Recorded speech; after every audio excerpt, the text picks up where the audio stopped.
The 911 phone call made on the evening 17-year-old Trayvon Martin was shot and killed by neighborhood watchman George Zimmerman could change the case entirety.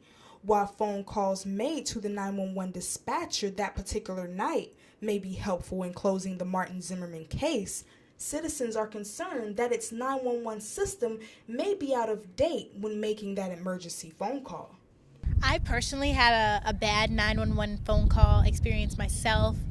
Back in high school, I called 911 for some discrepancies that were happening across the street in my neighborhood, and it took them almost an hour to come with police and dispatchers, and by then the problem pretty much went away, and they really didn't do anything to help. I feel 2-year-old Valerie Sistruck called 911. She felt unsatisfied, leaving her with questions of why is the system organized in the way to ask questions that some would say are unnecessary.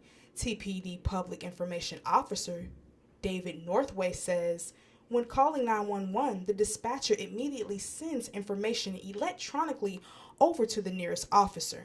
You call 911, you talk to a dispatcher. The dispatcher is typing into a computer and electronically shooting that information over to another dispatcher. Northway then explained TPD works on priority calls and holding calls for services. The system allows officers to respond to the most urgent calls.